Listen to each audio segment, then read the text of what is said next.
developmental partnership between the Government of Guyana and the Food and Agriculture Organization of the United Nations, FAO, continues to bear fruit with the recent handing over of a quantity of agricultural machinery and equipment to the National Agriculture Research and Extension Institute, NARI, for distribution to farmers. The simple handing over exercise was held on the compound of NARI recently and saw the FAO handing over 200 battery-operated spray cans, 20 tillers, and hundreds of transport baskets for harvested produce, among other key inputs.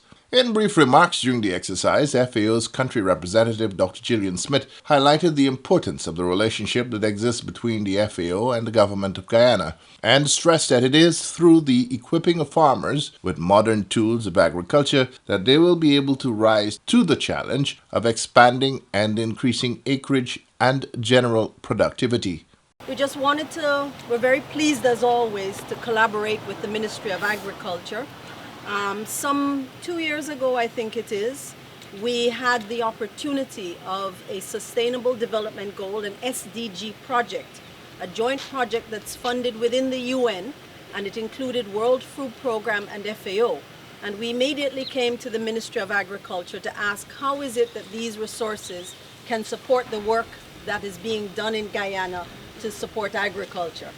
And thankfully, with a conversation with NARI and our other partners, we came up with the idea that these are inputs that can support especially small farmers who need a little bit of extra support, considering a lot of the changes in global food prices and global crises that affect every single country.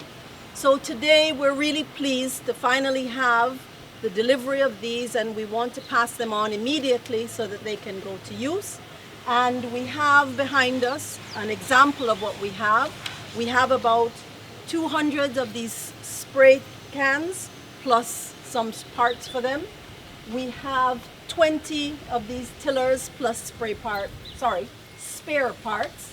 And of course we have these crates, which are extremely important in ensuring that all of the agriculture produce that is produced in the country or produce from the farmers is properly packaged and reaches the market in a good quality or reaches processors in a good quality. So we're really pleased to be able to contribute to the efforts that Minister, you and your team are making, and we know it's not that much, but we really hope that whatever it is, it can support the work that you are doing and support the farmers of Guyana. With that, I think I would like to just maybe say thank you very much to the UN and the UN family as well, because it was through the UNRC's office that we were able to generate these resources to provide the support. And thank you to World Food Programme to working closely with us on this. In his remarks, Agriculture Minister Zulfikar Mustafa said the support of the FAO and other partners in government's efforts at modernizing and expanding the local agriculture sector has been invaluable to those efforts. He said government is committed to supporting Guyana's agricultural development in all of its forms and ensuring that the business of agriculture is conducted in a way that takes away the previously back-breaking nature of it. Instead of a fork and shovel and hours of grueling work in the sun and rain, through the inputs by government and its partners such as the FAO, farmers now use tillers, which can plow large acreage in a fraction of the time and effort it took using a fork and a shovel. Instead of a cutlass and hoe, farmers are now being equipped with slashers that make the job of clearing the land of weeds more like fun. All these are part of the investments the government has been making in the agriculture sector, as evident in the growing annual budgetary allocations. You know for a fact that over the years, the allocation to the agriculture sector, we have seen vast improvement. We have seen an increase in budgetary allocation. That doesn't mean that we don't need help. And that is why the FAO and the World Food Programme comes in to ensure that they partner with us to help us to bring much needed help to these small scale farmers. These things might look very simple here today that we are receiving, things like these plastic trays. But these are very important because what we are doing now, we are trying to help the small scale farmers to modernize their plots, to modernize what they are doing. And we cannot continue to do things in the same old way. When they bring out their, when they get their produce, they put it in salt bag and put it in other unhygienic way and bring it out.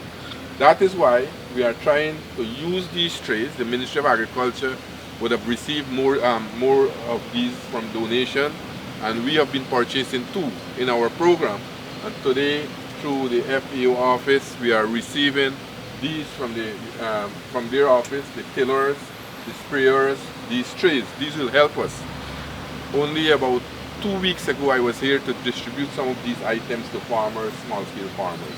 And this here will go a far way in helping rural communities. And that is what we are doing.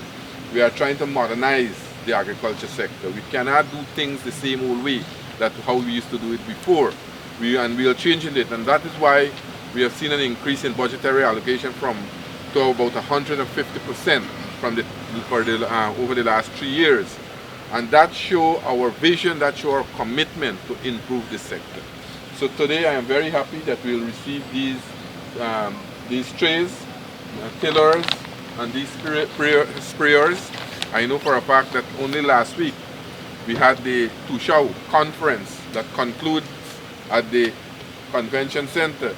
We had 240 villages that were represented at that conference, and many of those villages need input like these. Those are far-flung communities across this country. What we are doing, when you give them these items, they will help to develop their village. They will help to develop their community. And also what we have been doing, we have been building a number of agro-processing facilities in this community, so that we are trying to bring them on par with the farmers on the coastline, and the farmer on the coast, so that the same kind of opportunities that exist on the coastline would exist in the interior location, so that we can give them that kind of facility so that they can contribute and increase their livelihood, increase their income. You know for a fact that those communities solely depend on agriculture. They depend on doing small-scale agriculture. We are working with them now to develop those communities, to make them more accessible to investors, so that we can go into large-scale production. So Dr. Smith, on behalf of the Ministry of Agriculture, I want to thank you very much, and I hope that these kinds of donations will continue, so that we can help farmers across this country, especially in those areas that I just spoke. We have 242 hinterland villages in this community. So imagine how many persons we are talking about, and they depend on these things. They are not on the coast that they can go in the store and purchase these. So when we give this to those community, we are making a difference in the life of those people, to improve their life, to better their standards of living, to increase their livelihood. And that is all what our government stands for, to improve and develop people's condition, to develop their livelihood, to ensure that we move their standard of living to a higher standard of living. And our country is developing now rapidly, and we have to cater for those development from the agriculture sector. The items handed over to the ministry included battery-powered spray cans, which negates the need for pumping the can manually, as is the case with the traditional spray cans. Farmers can now just point and spray. Over the last year, hinterland communities, as well as communities all across the country, have been beneficiaries of government support in the provision of vital agricultural machinery and equipment, not only for crop farmers, but for livestock farmers as well. This support will continue and is expected to be ramped up in 2024.